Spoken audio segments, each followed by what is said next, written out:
Alors on est là avec Patricia, qui est clown. Je suis clown également, et je danse le buto. Et nous sommes là pour travailler sur un solo de Patricia, et moi j'interviens en tant que ce qu'on appelle en clown un retour extérieur. Et nous sommes en train de créer, on est dans le tout début d'une création d'un spectacle de clown en solo de Patricia, avec son clown qui s'appelle Choum. Le clown est le poète en action. Il est l'histoire qu'il joue. Je construis une jolie farce, je construis un truc jubilatoire, hein, quelque chose où je m'amuse, où on s'amuse.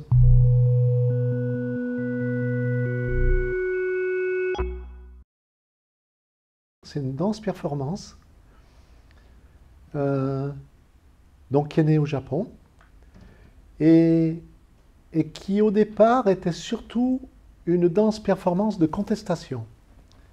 Eiji Kata, en particulier, contestait la société de consommation qui était en train d'émerger au Japon. Ça peut apparaître comme très transgressif, le buto. Ma foi, chacun trouve ce qu'il a envie. Vraiment, le plus beau compliment que j'ai eu, et on me l'a fait plusieurs fois, je crois, c'est ah, vous nous avez fait un bien fou. Et là, je me dis, ouais, bingo, c'est bon, parce que je sais, c'est pour ça que je suis là. Je viens danser, pas pour être aimé. Enfin, je tente, j'essaye de danser pas pour être aimé, mais pour aimer. Ce qui m'intéresse, c'est pas de créer un spectacle parfait, ça, moi ça m'intéresse pas tellement. C'est pas le propos en tout cas pour moi. Ce qui m'intéresse, c'est de danser pour l'humanité. Alors ça peut paraître très prétentieux, mais c'est là où on rejoint le clown aussi. Pour moi, le clown, c'est l'humanité. Le clown est l'humanité. Et je danse, je crois bien pour ça, pour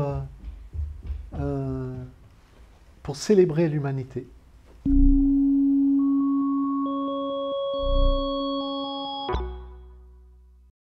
Alors c'est un grand bonheur, c'est un très très très grand bonheur que je souhaite à plein de gens, à tout le monde, à toute l'humanité, de vivre, alors peut-être pas une transition, mais en tout cas de vivre ce que je vis dans ce passage très particulier, je trouve quand même, hein, de vie, même si on est toutes et tous en transition en permanence, on change tous de plein de choses, et les changements, c'est quelque chose qui font qu'on va vers soi, en fait. Donc on ne change pas vraiment, on va simplement vers soi. Enfin, je me souviens bien de ça, quand je me suis déclaré à moi-même en juillet 2018, dans le mois qui a suivi, ça a été comme une espèce de crescendo de feu d'artifice, pour moi, de bonheur, quoi. Ça y est, enfin, pour la première fois de ma vie, depuis 61 ans, que je suis là, sur cette terre, ça y est, je sais où je suis. Voilà. Pour moi, ça, c'est super important, savoir où je suis.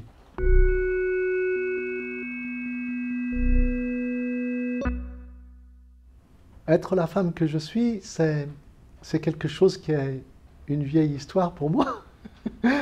C'est un peu l'histoire de ma vie, je crois, mais je crois que ça, c'est valable pour tout le monde, d'aller vers soi-même. Bon, chez des gens comme moi, ça prend une couleur plus visible. c'est un peu plus spectaculaire, c'est tout, hein. Sinon, chacune, chacun, je crois, va vers soi-même.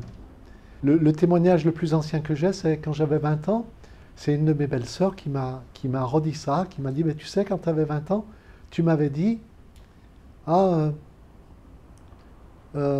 maman avait toujours voulu avoir une fille. Il faut savoir que je suis la seule fille d'une fratrie de 6. Et donc 5 garçons et une fille, moi-même. Et donc j'avais dit à cette belle-sœur, quand j'avais 20 ans, je lui avais dit, tu sais, maman a toujours voulu avoir une fille, et cette fille, c'est moi. Il m'a fallu encore 40 ans pour dire à un moment, donc en juillet 2018, pour dire, bon, cette fois, j'ai plus le choix, je crois. il faut vraiment que j'y aille, quoi. Il faut vraiment que je fasse ça. Donc j'avais 61 ans, j'en ai 63 maintenant. J'ai vu l'Himalaya devant moi, et quelque chose m'a dit, tu vois, tu vas monter là-haut, voilà, en tongs et en short. Tu vas faire ça. Maintenant, c'est parce qu'il y a eu plein d'événements dans ma vie, au fur et à mesure de ma vie. Hein, je me suis marié, j'ai eu 2 grands beaux garçons qui ont maintenant 31 et bientôt 29 ans. J'ai créé une entreprise industrielle que j'ai dirigée et épanouie pendant 23 ans, etc., etc. Et il y avait toujours ce truc-là sous-jacent, ce truc que je remettais parfois au fond de la poche, et puis je sais pas si je le cachais, mais oh là là, c'était pénible. C'était compliqué de voir cette chose-là qui était là, je me disais, mais c'est pas pour moi, puis c'est pas possible, c'est trop compliqué, c'est trop ceci ou trop cela. Il y a un moment où ça ne me convenait plus. C'était plus là où l'endroit n'était plus le mien, c'était plus ce que j'avais désiré pour ma vie. Et j'ai découvert le théâtre, et puis dans ce contexte de théâtre, j'ai découvert le clown à un moment donné, un soir d'atelier. Une remplaçante était venue donc remplacer notre prof de théâtre, et c'était une clown. Et elle nous a fait découvrir un petit peu, et là on était 10, et sur les 10, il y en a 9 qui ont dit « Ouais, c'est bien, mais bon, ça fait un peu peur quand même, et puis j'ai pas trop envie, non ?» Et il y en avait une qui disait « Wow, c'est trop bien ce truc-là, mais c'est éclatant, et c'est super puissant, c'est classe, c'est cool, c'est... » Et c'était moi, évidemment. Et donc voilà, j'ai poursuivi là, le clown. Puis en clown à l'hôpital, j'ai fait du clown à l'hôpital pendant 2 ans et demi. Et je me souviens d'une fois où je me suis retrouvé avec trois autres femmes dans un couloir qui étaient enceintes jusqu'au cou.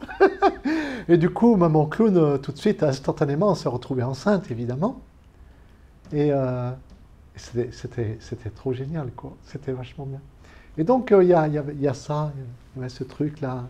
Être enceinte, ça arrivait tout seul, quoi, naturellement, être enceinte. Et puis après, le clown m'a petit à petit amené au buto. Et dans la danse buto, très très vite est apparue ma féminité qui a commencé à s'ouvrir. À un moment, il y a eu une révélation. Et avec le recul, je me rends compte que cette révélation, c'était la femme que je suis, quelque part. Ça m'a propulsé, ça m'a propulsé dans mon féminin. C'est étrange parce que pour moi, c'est une découverte qui a toujours été là. C'est un trésor qui a toujours été là. J'étais à côté, mais il attendait de pouvoir s'ouvrir, ce trésor-là. Et donc le buto et le clown ont donc eu... c'est pas eux qui m'ont amené à me déclarer en transition, à me déclarer en transition, à accepter ça. Non, mais ça a été un gros... quelque chose qui a poussé très fort pour ça. Et une transition, c'est exigeant et c'est épuisant.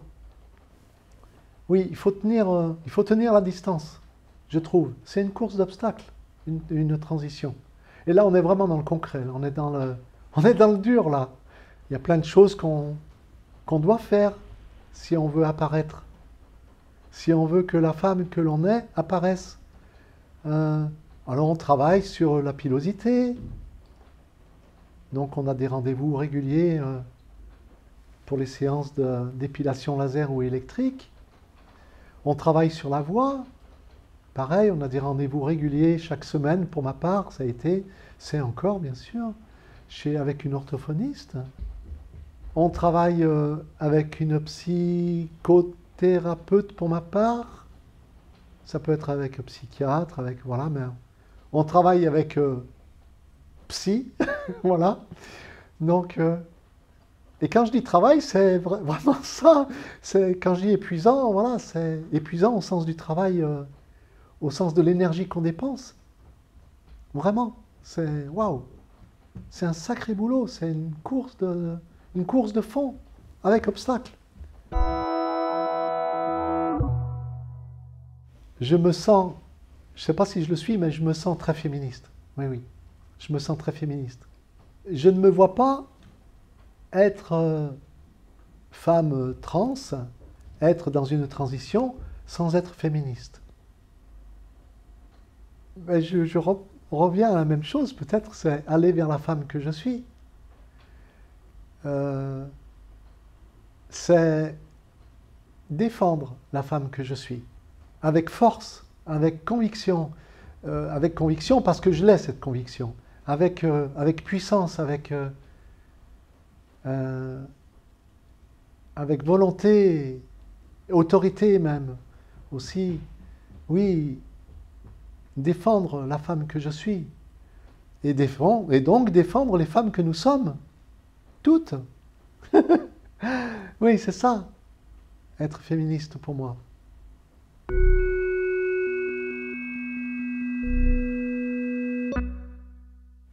Le souhait que je peux avoir pendant 5 ans, ben c'est d'avoir abouti ma transition, d'être là où c'est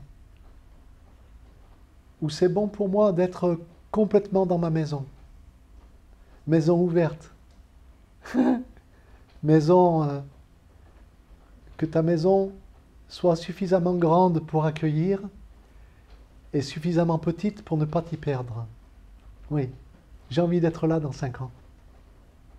On comprend ce que je veux dire, j'imagine, quand je parle de maison, hein, bien sûr. Peut-être au sens propre, mais aussi à plein d'autres sens. Voilà. C'est là où j'ai envie d'être dans 5 ans. Vraiment. Mm.